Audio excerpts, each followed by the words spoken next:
বিসমিল্লাহির রহমানির রহিম। আঞ্চলিক সহযোগিতার মাধ্যমে জলবায়ু পরিবর্তন ও টেকসই নগর উন্নয়নের মতো সমসাময়িক চ্যালেঞ্জ মোকাবিলায় একযোগে কাজ করার উপর গুরুত্ব আরোপ করেছেন বাংলাদেশের প্রধান উপদেষ্টা ও নোবেল বিজয়ী অধ্যাপক ডক্টর মোহাম্মদ ইউনূস। এশিয়া ও প্রশান্ত মহাসাগরীয় অঞ্চলের জাতিসংঘ অর্থনৈতিক ও সামাজিক কমিশনের 81তম বার্ষিক অধিবেশনে ভিডিও বার্তায় তিনি এই আহ্বান জানান।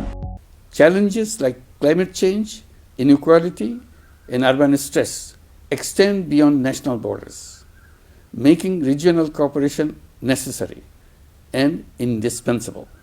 I have been advocating for regional as well as global cooperation in all directions to solve problems together rather than at the cost of someone else.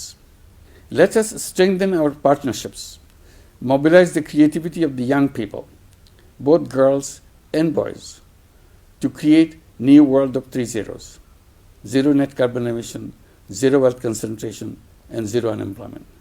সোমবার থাইল্যান্ডের রাজধানী ব্যাংককে অবস্থিত জাতিসংঘ সম্মেলন কেন্দ্রে এই উচ্চ পর্যায়ের সম্মেলনটি শুরু হয়। এবারের অধিবেশনের প্রতিপাদ্য নির্ধারণ করা হয়েছে এশিয়া ও প্রশান্ত মহাসাগরীয় অঞ্চলে স্থিতিশীল এবং টেকসই নগর উন্নয়নের জন্য আঞ্চলিক সহযোগিতা। এতে জাতিসংঘের 53টি সদস্য রাষ্ট্র এবং 9টি সহযোগী সদস্য দেশ অংশগ্রহণ করছে।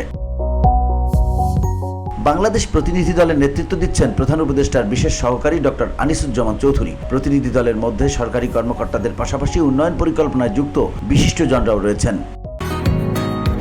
বসুন্ধরা, উত্তরা, বনশ্রী, কুড়িল ও বাড্ডা সহ রাজধানীর বিভিন্ন স্থানে অভিজাত ও অত্যাধুনিক মানের ফ্ল্যাট কেনার এক নির্ভরযোগ্য প্রতিষ্ঠান প্লেজেন্ট প্রপার্টিজ লিমিটেড। তাই আপনার স্বপ্নের আবাসনের জন্য আজই যোগাযোগ করুন।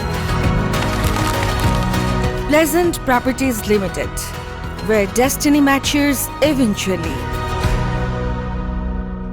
অধিবেশনের উদ্বোধনী দিনে দেয়া ভিডিও ভাষণে অধ্যাপক ইউনূস বলেন, জলবায়ু পরিবর্তন ও নগরায়নের চ্যালেঞ্জগুলো আজ আর কোনো একটি দেশের একক সমস্যা নয়, বরং তা আঞ্চলিক এবং বৈশ্বিকভাবে সমাধানের দাবি রাখে। আমাদের উচিত একসঙ্গে এগিয়ে যাওয়া এবং পারস্পরিক সহায়তার ভিত্তিতে টেকসই সমাধান খুঁজে বের করা। VOD Bangla news desk.